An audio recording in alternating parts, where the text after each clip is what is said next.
আবারও বড় সামাজিক কর্মসূচি ইন্ডিয়ান রেড ক্রস সোসাইটির।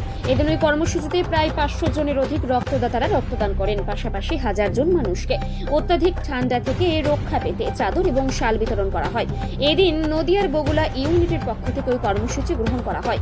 ইন্ডিয়ান রেড ক্রস সোসাইটির এই প্রথম নয়, বিভিন্ন জায়গায় বিভিন্নভাবে সমাজের কথা মাথায় রেখে বিভিন্ন কর্মসূচি গ্রহণ করে। মূলত 3টি মেডিকেল ক্যাম্পের মাধ্যমে রক্ত সংগ্রহ করা হয়। তাদের মধ্যে ছিল নদিয়ার JNM হাসপাতালে মেডিকেল ক্যাম্প, রানাঘাট এবং শক্তিনগর জেলা হাসপাতালে medical camp. Indian red cross সোসাইটির সভাপতি সুব্রত বিশ্বাস কি বললেন শুনে নেব।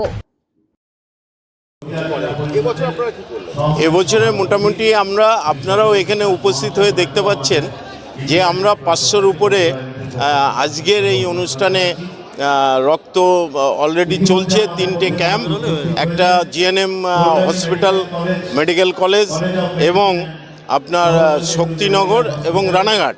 তো আমাদের এলাকার বিভিন্ন ক্লাব অর্গানাইজেশন থেকে যে সমস্ত ডোনাররা রক্ত দিচ্ছে, আমাদের ইন্ডিয়ান রেড ক্রস সোসাইটি বগুলার পক্ষ থেকে আমরা খুবই গর্ববোধ করি এবং আগামী দিনে আরও এর থেকে আশা করছি আরও শ্রীবৃদ্ধি হবে এবং আমাদের 1000 মতো শাল আমরা প্রদান করছি। বিভিন্ন দুস্থ লোক তাদেরকে আমরা দিচ্ছি এবং তাদের খাওয়ার ব্যবস্থাই করেছি এবং বিভিন্ন যার যে সরকারি আধিকারিক তারা এখানে আমাদের উপস্থিত হয়েছে এবং যে রক্তদাতা দান করবে কতজন 500-র উপরে আমরা অ্যাকসেপ্ট করছি। 500-র উপরে রক্তদাতা এখানে দান করবে এবং অলরেডি আমাদের 3টে ক্যাম্প চলছে।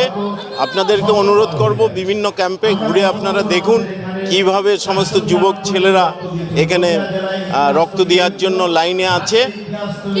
তো তাদেরকে আমরা ধন্যবাদ জ্ঞাপন করছি এবং পাশাপাশি অন্য যে সমস্ত আমরা প্রোগ্রামগুলো এখানে নিয়েছি, তাছাড়াও যারা রানাঘাট সাব ডিভিশনের যে সমস্ত ছেলেমেয়েরা এখানে আমরা তাদেরকে পুরস্কৃত করছি, যারা ভালো রেজাল্ট করেছে। মোটামুটি এই সার্বিক এই কাজগুলো আমরা করছি। আমার নাম সুব্রত বিশ্বাস, ইন্ডিয়ান রেড ক্রস সোসাইটির সভাপতি। রেড ক্রস মানেই কিছু না কিছু নতুন থাকে। এবছরও বগুড়াতে অনুষ্ঠান, আপনি কি করেছেন এবছর?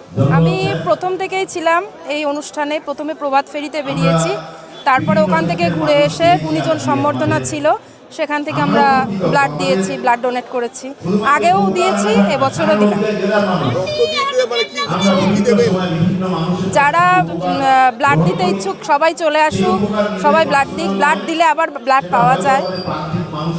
আমাদের নিজেদের যাদের প্রয়োজন হবে ব্লাড, তখন আমরা সহজেই ব্লাডটা পাবো, তার জন্যে আমরা ব্লাড দিই। আর শরীরের পক্ষেও ব্লাড দেওয়া খুব প্রয়োজন, খুব ভালো। আমার নাম শ্রাবণী সেন, বগুলাতে।